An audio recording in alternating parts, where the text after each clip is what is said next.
Look, I'm convinced you're going places, so let's prepare to go there. Hey, Pioneers, I want to welcome you into quarter 2 of 2024. There's a lot going on. It's starting with a lot of attention. I mean, everything from the solar eclipse to all of the kind of looming challenges and changes that are all around us. If anyone is prepared going into this quarter, it should be leaders. Leaders can be kind and just responsible for the people they lead and the people they serve and work with by taking a little extra time to get prepared. And that could be very simple and practical, like preparing yourself personally, making sure that your heart and head space is clear and open to receive breakthrough ideas. But then more practically, you're thinking about how your workflow is organized, how your team's workload is synergistically equipped to collaborate well and to make real traction in the next few weeks. And so I just want to thank you if you're watching, if you're tracking with this Leadership Preparedness podcast. I really appreciate it. And I am counting on you to share this podcast. As we keep growing as a leadership community, I'm going to get better, and this podcast is going to get stronger. And if you resonate with what I'm sharing, please help me and share this conversation with more future-focused leaders.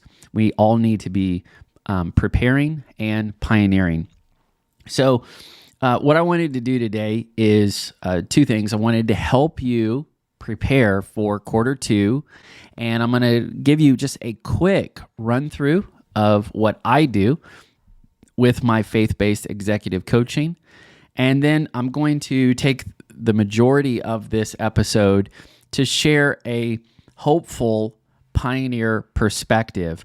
And, as a Jesus follower, I put a premium on prayer and seeking God for His perspective, His inspiration, His instructions for my life and leadership. And I want to encourage leaders out there that even though things are challenging and a lot is changing, it feels like you're navigating uncharted territory on a day-by-day basis. This is what you were made for. You were made to be a pioneer. You were made to navigate and create the future of what you do, realizing that, yes, the future is unknown, but it doesn't have to be uncertain. You can have confidence and resilience as you lead. Lead yourself, lead others, and lead with others. That's really what it's all about. Okay, so starting with the first segment here, how do you prepare for a new quarter? I love thinking about my productivity, my daily routines, habits, goals, really just self-leadership in general, with 90-day cycles. Yes, it is so important to have a clear plan for, the upcoming year.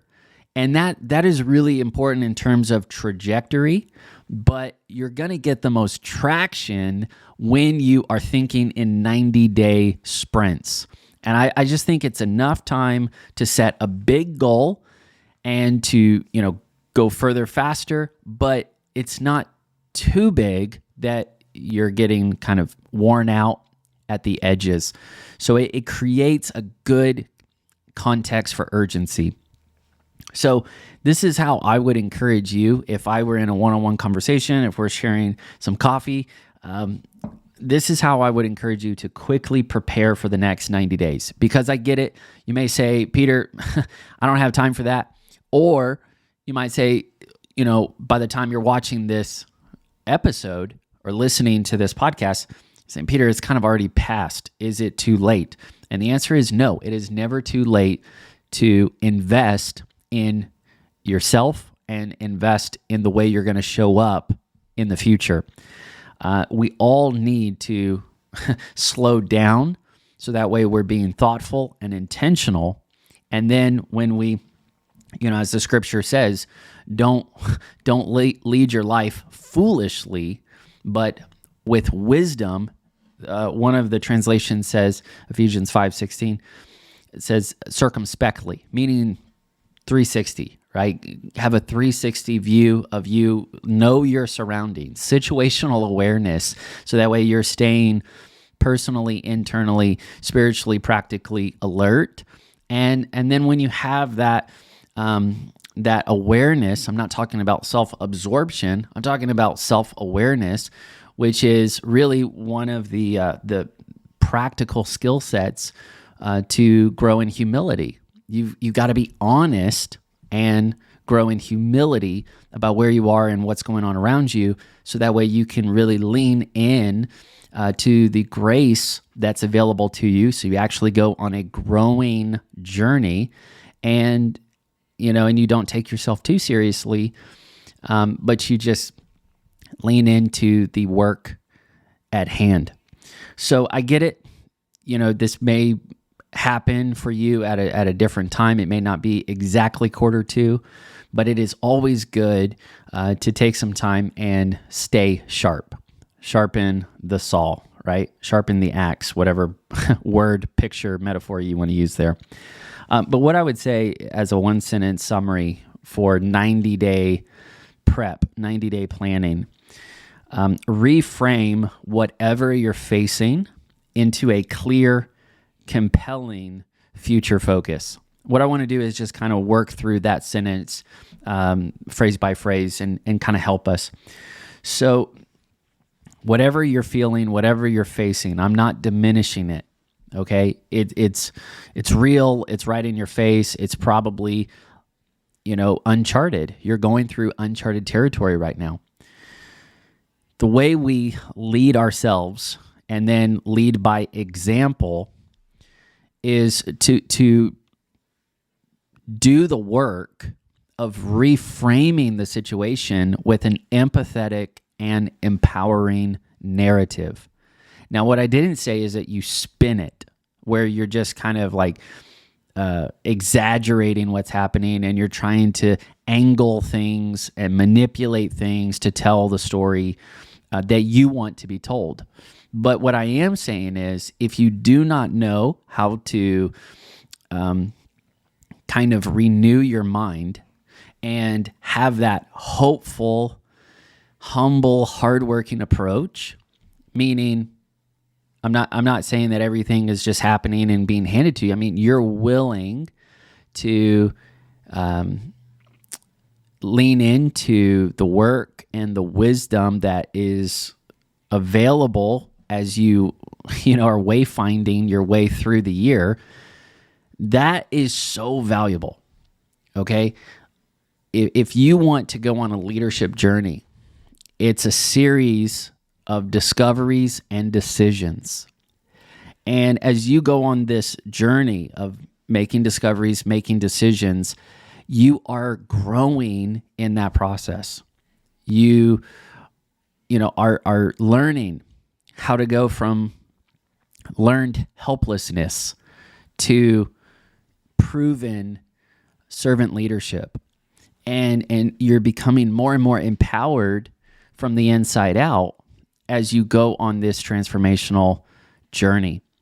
So learn how to reframe the story, because if you knew the way God thinks about you, if you had, the Creator's perspective about the situation you're going through, you would find more hope. You would find wisdom, grace, mercy, whatever, fill in the blank. I found more often that leaders with real influence are able to give a perspective that reassures people, that galvanizes, others, that unites, that elevates, that empowers, that, really puts a go for it in the consensus. And it doesn't happen just with hype, but it can happen with people who have taken the time to process the reality of the situation and yet still see hope, still find hope in that moment. So reframe the situation, whatever you're feeling, whatever you're facing. I'm not saying it's not very, very difficult, but what I am saying is even though things may not get easier, you can become stronger, and that's amazing.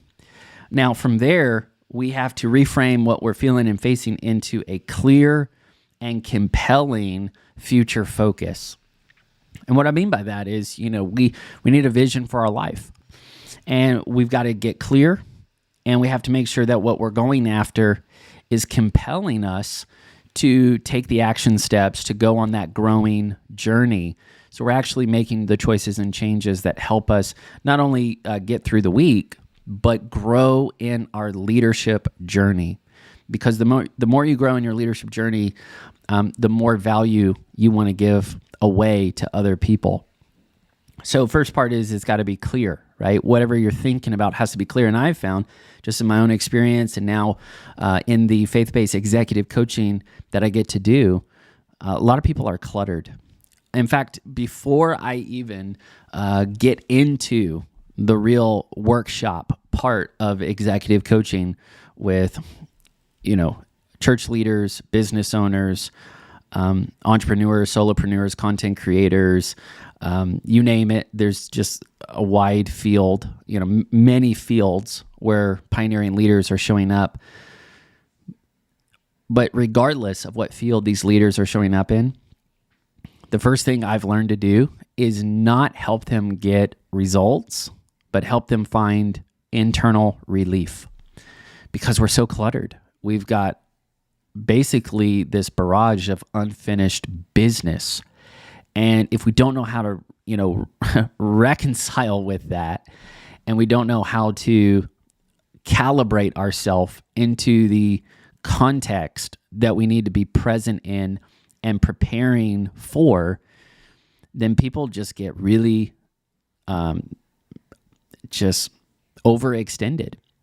They are overextending a season of their life that they're trying to continue, or they're trying to get back to, when really they need to trust the Lord and go down that uncharted way, if that makes sense. They used to call Christianity, which, anyways, I won't get into all of it, but basically Christianity was, at its simplest form, a relationship with God. And it was about trusting God and letting Him be the way, the truth, and the life. So anyways, it was called The Way. And when I think about it through this kind of pioneering leadership framework, it really, following Jesus is the uncharted way.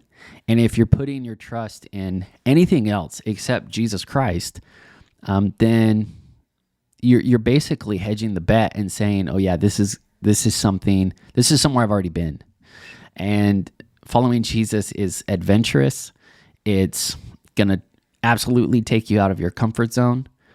And I think leaders can return to that beginner's mindset and remember that childlike wonder and say, yeah, I'm a leader, but I'm first a follower.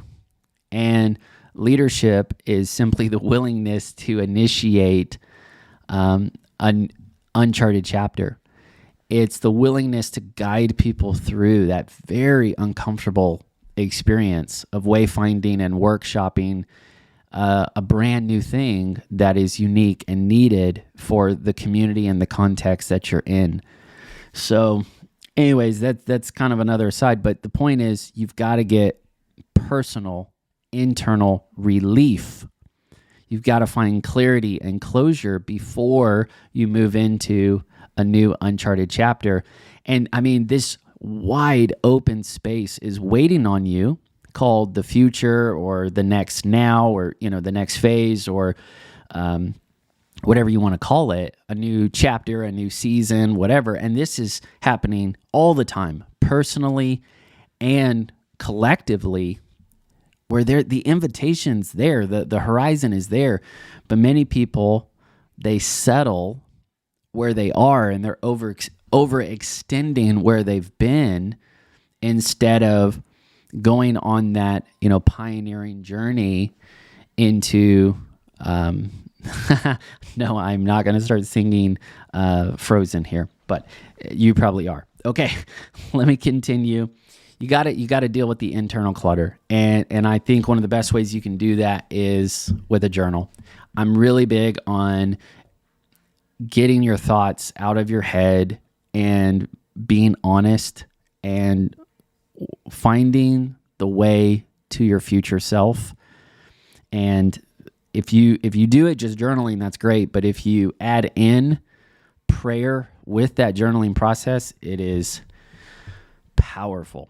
Okay, so let's keep going. It's got to be compelling.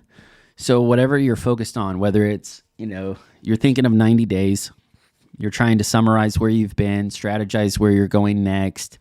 You do this as an individual. You do this as a learner who is, developing their leadership skills in a way that is going to serve others, strengthen others, set an example for others. I mean, this is not just automatic stuff.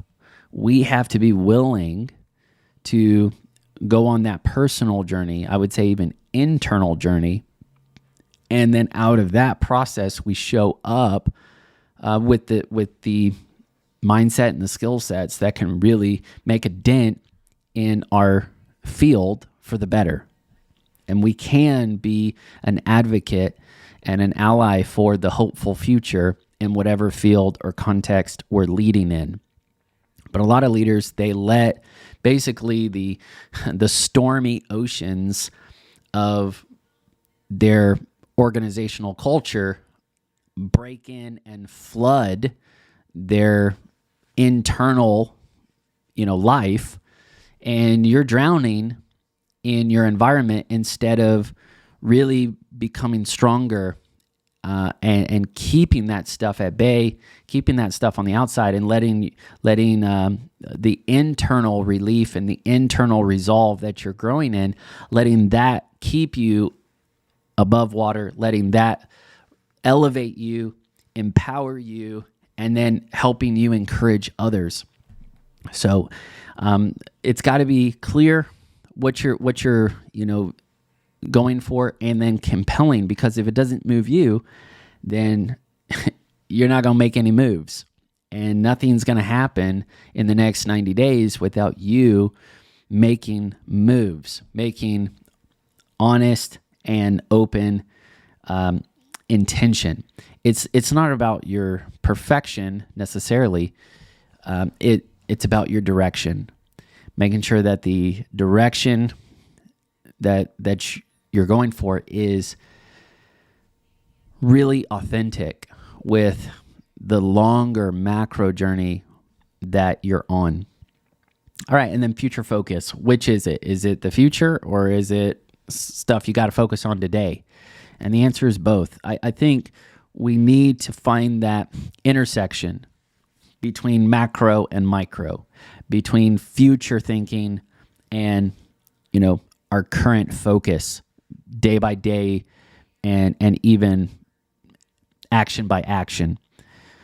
So when we practice future present thinking and then focus on the practical ways that we're getting ourselves and others into that hopeful future, then we start to feel the traction. And so practically, to do all of this, and I love riffing about this because it represents a leadership journey where you're actually showing up on the other side different. And in many ways, you kind of have to unlearn leadership to realize the value of what self-leadership and pioneering leadership is all about. But anyways, if you're thinking about Q2 commitments, I would say you need to set aside at least 1 hour, whether the quarter has started already or not. You need to put in that amount of time at least. And you're going to work in kind of two parts, right? So part one is you're going to be journaling. And I would just do that first prompt, summarize, strategize, and just kind of tell the story of where you've been the last 90 days. And then your hopeful view, 360 of you going into the next 90 days. And I know as leaders, we're always thinking about, we're always thinking about our work, right? We're thinking about our teams and our projects, and that means we care about it a lot. But sometimes we have to even cast those cares on the Lord as well.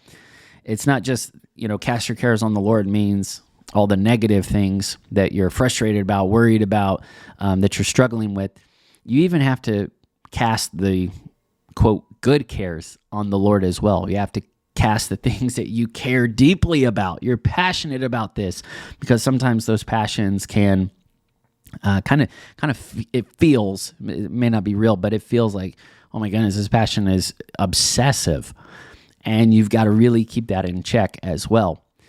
And so go through that journaling exercise. That might be the first 20 minutes or 30 minutes. And I mean, you could type it out, you could write it out, whatever. But you've got to be thinking in the next 90 days. And that's why I like to actually put in the journal entry. I'm thinking about, in this case, it would be quarter two. And you kind of storytell it as you go. Then the second part of this quarter two prep work session is going to be using your planner. Now, I have a, pretty developed system. It's a lightweight, I call it Pioneer Planner. And I've just been on this kind of leadership journey for about a decade now, probably a little more, but the part I can count, is at least a decade or more. And I use the Pioneer Planner, and I love it, and I share it with my community. But what I'll tell you now is, even if you don't have that system, you can absolutely benefit from having a plan, because a plan there's nothing automatic that's going to happen after you make the plan. The plan is to remind you and to remotivate you to keep taking action in a consistent, congruent direction. And many times we are reinventing the plan over and over and over again, and that's where overthinking it turns into overworking, and then we feel the sense of overwhelm because we're just still stuck in that first phase, instead of realizing that a clear, compelling plan is so potent that, just a little bit does go a long way. If you have thought, in a concise and precise way about your intentions, and then integrated that into kind of a 360 view of you, meaning you're not lopsided, you're balanced, you're not overextended, right? You want to grow as a person, not just as a personality, but you really want to develop as a person, north, south, east, west. See, that's how you actually grow your capacity. You can make progress in projects. You can accomplish a goal, but the way you actually grow your capacity over time is when you're pushing that boundary further and further out, north, south, east, and west. And then that circle around you is actually getting bigger, instead of you just venturing outside of where you are today. And that's where a lot of people feel discouraged and burned out. It's because they're trying to accomplish goals outside of their natural capacity. And it's good to, shoot for the moon, but you've got to prepare to go there. And that's why this podcast matters. So anyways, I love having this conversation. I want to remind you, quarter two is worth the preparation. Think of quarter two as an investment, not just in this year, but in 2025 and beyond. So go use the journal.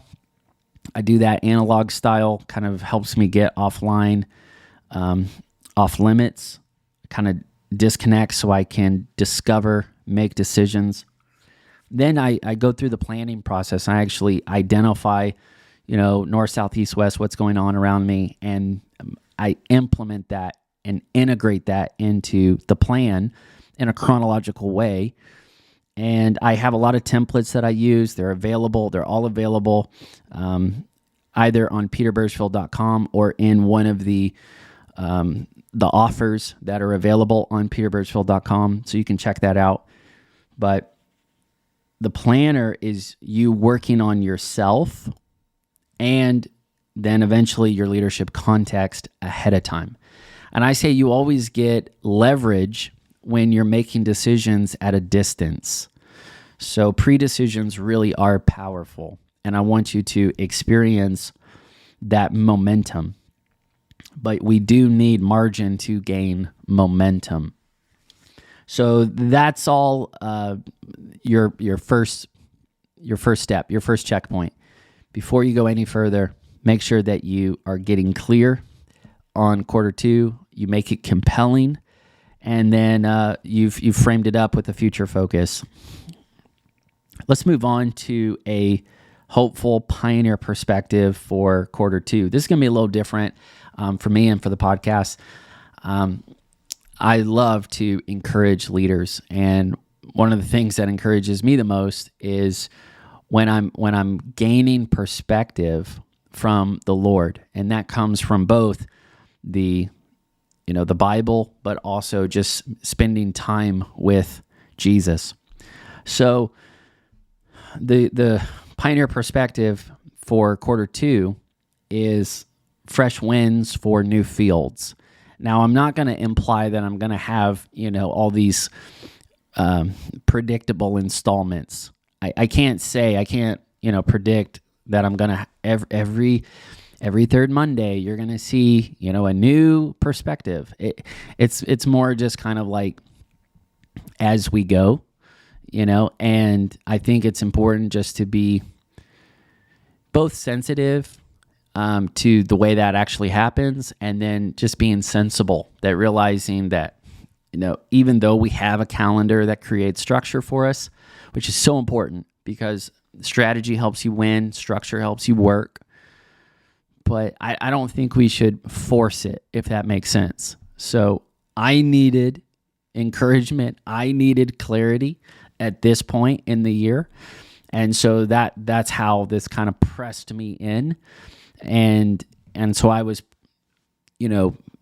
taking time, getting margin, getting a renewed mindset about how I needed to show up and how I was going to reframe the situations that were happening in real time and put it, on a hopeful canvas, and actually begin to see the value of this season, see the invitation of this, instead of interpreting it as a negative, actually seeing it as the hopeful narrative that it is.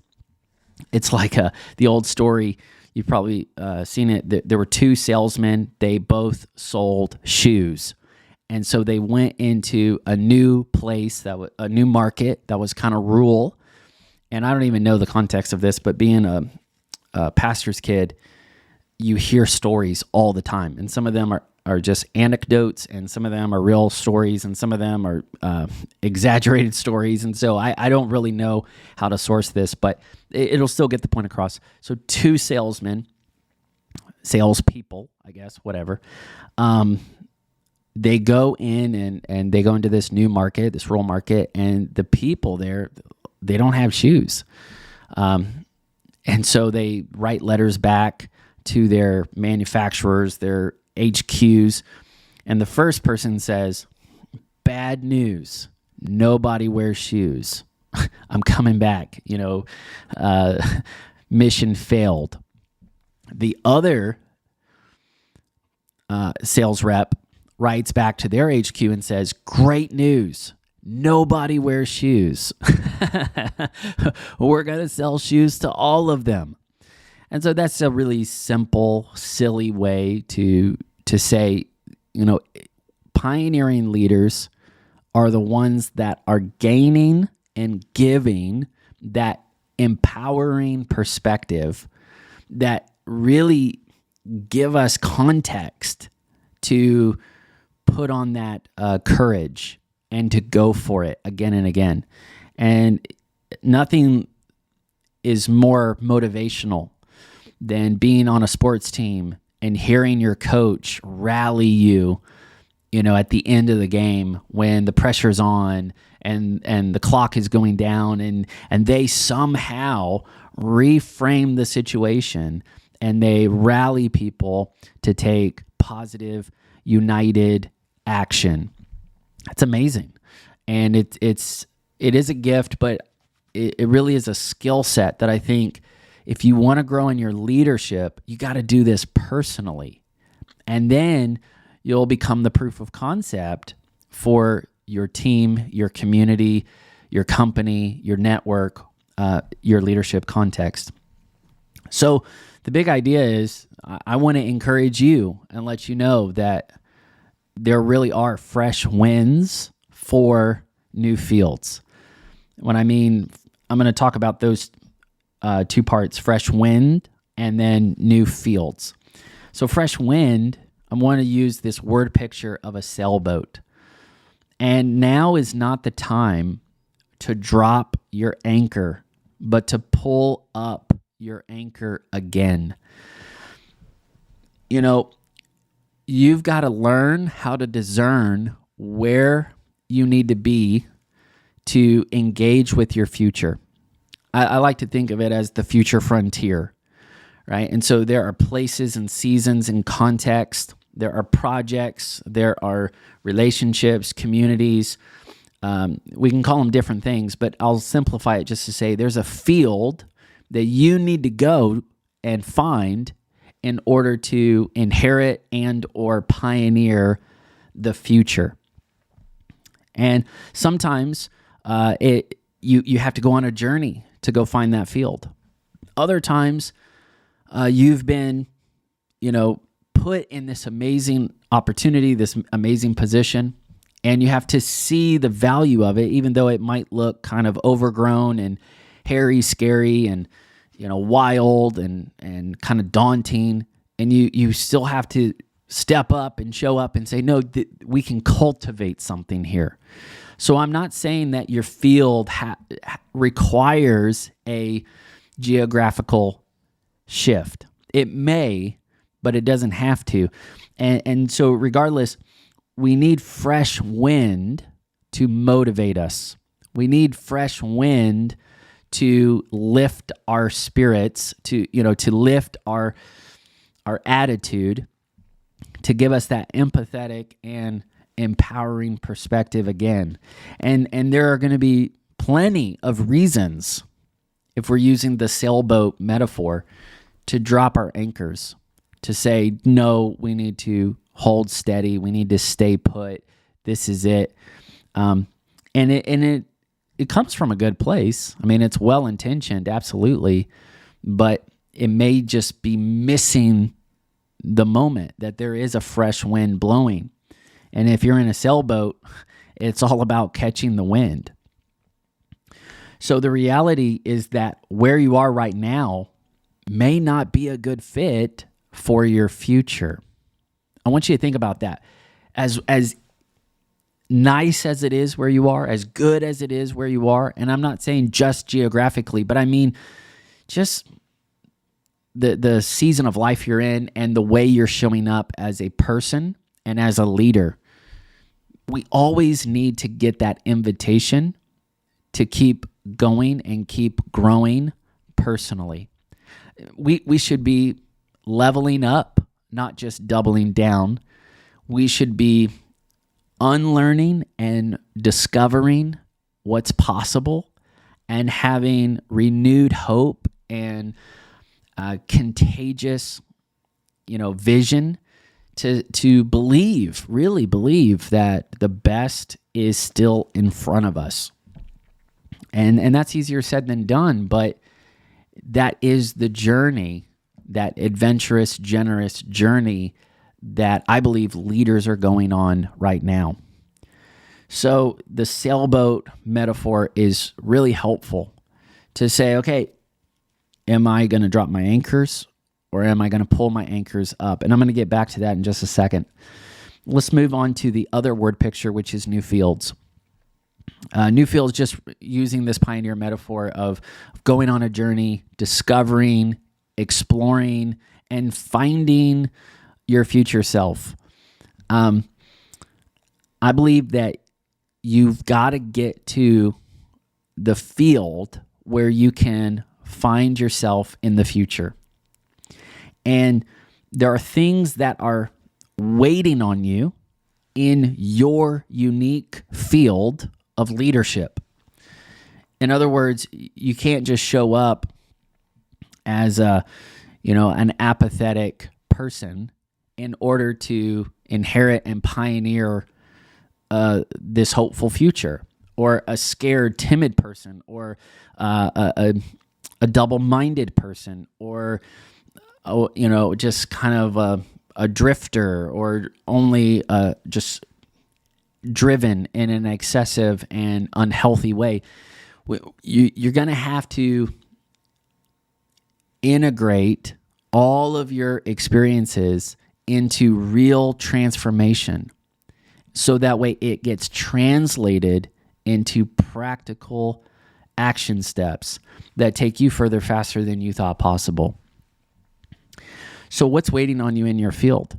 I believe that in your field there are friendships waiting on you that are absolutely going to enrich your life, and together you're going to collaborate and go do amazing new things. There are insights in your field that you've had these ideas and these insights, but they didn't really click yet, and you didn't see how it was possible, but I'm telling you, it is possible in your field.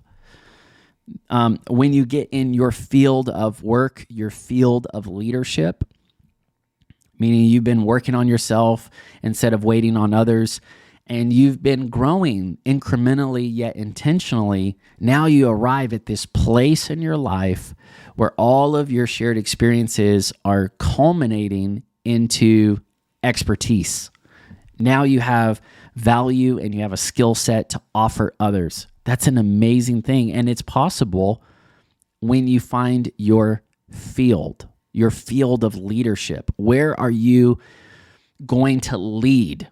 Like I know you're just spectating in a bunch of different industries right now. It's easy to scroll online, but where are you actually going to show up and lead? Where are you going to contribute? Where are you going to create? Where are you going to invest the next 4 or 5 years of your life? These are the choices that are moving us into this idea of a new field. Another thing that we find in the field of leadership is you get recognized as a leader. See, in other spaces, you're an amateur. But when you find your field, you're the expert. You're the leader that people listen to, that people trust, not because it's kind of hierarchical, but because it is relational and they see that proof of concept from you. And then finally, in your field of leadership, your dreams are fulfilled. Scripture says hope deferred makes the heart sick, but dreams fulfilled are a life-giving tree. And so many people have just gone through it. They've gone through drama and trauma all the way, and yet you're still here. You're still hopeful, and you're still willing to grow, and you're still willing to take action steps towards that hopeful future. And that's where your dreams are going to be fulfilled. Now, I don't know if you've been tracking, but we just spelled the word field. So that's a little acronym to remind you of getting there. Now, honestly, there are so many fields of leadership that are opening up right now. And maybe you've been in a space where you felt like, man, you really couldn't show up on a leadership level. You really weren't, recognized, or you really weren't in a positive way taking advantage the skills that you had. You're not taking advantage of you're not leveraging what is being developed on the inside, and you're wondering, man, where am I going to really lead? And there is absolutely something to be said about stewardship. But right now, there is an emphasis on pioneering leadership. It's the willingness to navigate and create the future of what we do. And we need people that are willing to go for it. And you could be, let's say, I'm going to talk to business leaders for a second, because I empathize with you, and you're amazing, and you need to stay encouraged because what you're doing is important. And you might say, hey, I see a need and I see an opportunity to think and operate like an entrepreneur right now. And I need to be trying new things inside my organizational context. That's amazing. You can actually bring revitalization and reform for the better from the inside out. Or maybe you're thinking, no, I really am going to take this leap, this launch towards entrepreneurship, and I'm going to go on that journey as well. But regardless, whether you're entrepreneur inside an organization, entrepreneur launching out, starting a whole new thing, you still have to have the willingness to do something new, yet needed. We don't just need more clutter. We don't just need, new trinkets to tout around, but we do need, genuine ingenuity, innovation. We need real solutions to challenges, to crisis, to just the upheaval that's going on around us. And instead of retreating, dropping the anchor, like we said before, we need to pull up the anchor and be willing to catch the wind, so that way it'll take us into that future, that hopeful future that we imagine. All right, the last thing I wanted to say is this is a quarter, this is a time, because I'm not just talking only about quarter two. I think it's going to overlap a little bit further out. But I really believe this is going to be the time that you personally find your brave face. You're gonna get courage. That's what I mean. You're gonna get bold. You're gonna get courage, and it's not a abrasive sense of cockiness. It's not being argumentative for the sake of just picking a fight. But there's going to be a deep resolve in you to go on this kind of pioneering journey.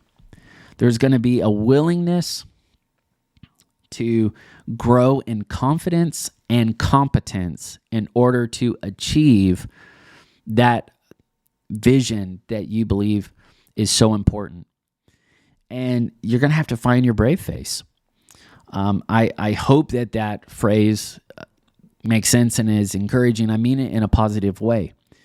And so for me, just as an example, as a Jesus follower, I look to him and I read about him, and I see that he is resting and reigning right now, even in the midst of his enemies. That is wild, but it is also hopeful. And so he is my example, and that means that I can find my rest in him, and I can learn how to overcome the circumstances. I'm not trying to overpower people. I'm here to empower people. And, reigning in life means overcoming the circumstances that would try to, destroy your purpose. And I think there are going to be plenty of challenges. I think that no one is saying otherwise.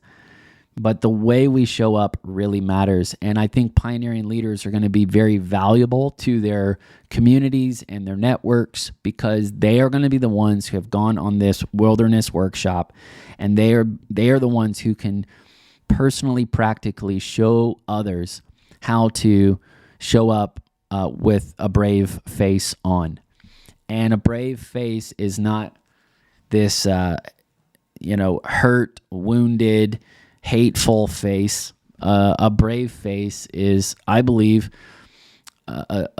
a composure of peace, of confidence, of conviction, and just the willingness to be on the front line where real life-giving transformation can happen. And, many leaders are going to use all the signs that are happening, including this eclipse that's coming up, and they're going to misinterpret the moment, and they're going to manipulate people to stay put in the season and in the setting of life that they're currently in right now. Essentially just to settle and keep the status quo. But I really believe that pioneering leaders are going to help people find their brave face by helping them recognize and feel the fresh winds of the Holy Spirit, and then find new fields where they can, either inherit and or pioneer the future. And I know that I'm using some, metaphorical language here, but my hope is to encourage you and to let you know that you going through all those experiences does not limit you. It actually develops leadership. It's developing you in a way that now you can set an example and you can empower others. And we need more leaders that are willing to go on that kind of journey. So my encouragement to you is that you really don't have to burn out where you are, but you can grow right where you are until you branch out from where you are into a healthy, empowering, and sustainable way. And I get it that, if you find yourself waking up in the middle of the night in a burning building, you got to run. Like, you're evacuating for your life. You're not thinking about all the stuff. You're just thinking about getting away from the danger.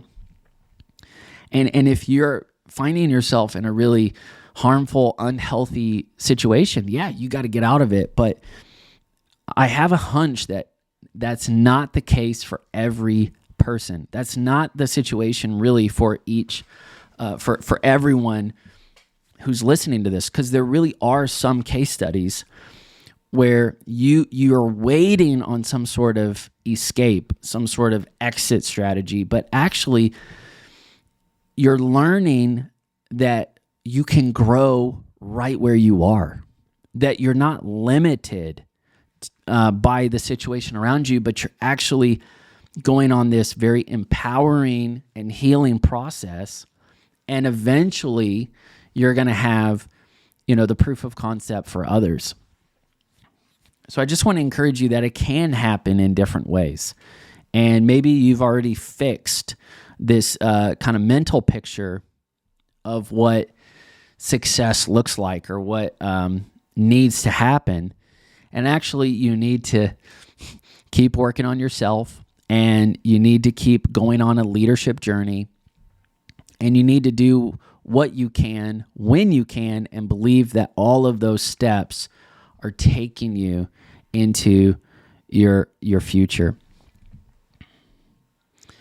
Now, I wanted to invite y'all to go on a email trail with me. This is free. It is my invitation to those that want to go deeper in this conversation. And you say, man, I really feel like this conversation is resonating with me. This email trail is going to guide you through the exact same discovery process that I have gone through in my own leadership journey. And now I get to take other leaders through this discovery process as well. And overall, my objective here is to help you do the future work of preparing yourself and then preparing others to really discern where that fresh wind is blowing, indicating that it is time to grow as a leader. It is time to see yourself leading in a new way. And then I actually want to help you not just feel encouraged and feel lifted to have a go for it mentality. I want to help you actually describe the new field of leadership that you're going to be pioneering next. So this is who this is for. If you're a leader who wants to do things differently, or if you just don't want to be stuck in life, maybe you or your team is just tired of the same cycle of confusion, or maybe you're a believer like me and you're just committed to being sensitive to the new things and the new ways that God is emphasizing for us right now. I want to show you how to feel, and more than feel, just recognize, perceive the fresh winds where you are, so you're not bogged down, you're not burned out, you're not backtracking, busy and burdened. I know that's an alliteration. But I really want to help you clear out the clutter, so that way you can move on from one chapter of your life into another chapter. And I'm not saying that you're leaving. I'm not saying that everything's going to change overnight. But what I am saying is you're going to have renewed confidence, and you're going to go into this uncharted chapter with real resilience. And that's what we all need as leaders. But in addition, we're going to figure out how to find and prepare your new field of leadership. And that's so important because there are so many new fields available. They're just waiting for people to step up and pioneer them, to say, no, I'm going to initiate this idea. I'm going to rally for this, good. I'm going to speak up for this issue. There's so many fields out there, and sometimes we can kind of miss that because we're just waiting for maybe one position to open up that's immediately in front of us, when maybe you need to go into a brand new field altogether, whether that's inside your organizational context right now, or maybe you need to go find a new field elsewhere. But regardless, you shouldn't just bolt because things feel hard and bad. You need to have a healed disposition. You need to be grateful. You need to find the ethical, honorable way to move on in your life. And there's a real value when you are willing to, put in the work and do it that way, which is that there are relationships that will enrich you and that you can actually serve and add value to, and you don't have to create all of this collateral damage. Sometimes it feels necessary, but I would encourage you to move slower, but with a more deliberate approach, if that makes sense.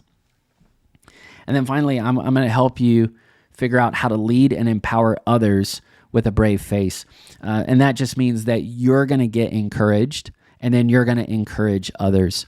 And we need pioneering leaders that are going to inspire courage and invite people into a hopeful future with them. And you don't have to be impatient. You don't have to be impulsive. You don't have to be immature about change. We need to be refreshed by these fresh winds, and then we need to be resolved to go into these new fields. So if this resonates with you, then I want you to click the link right below in this video. Join the email trail. You're going to get a series of emails over the next few days, and we're going to help you practically, personally, be the pioneer that your field needs. I want to really thank y'all for going on this podcast conversation with me. I want you to be encouraged. I want you to know that no matter what you're feeling, no matter what you're facing, there is always room for hope. So keep hope alive and leverage that empowering perspective that you get day by day to put in the future work, because now is not the time to waste time. Now is the time to redeem the time. Remember, you're going places, so prepare to go there. Make sure that you like and comment and do all that good stuff to help bring this conversation to other people. And I'll see you in another episode.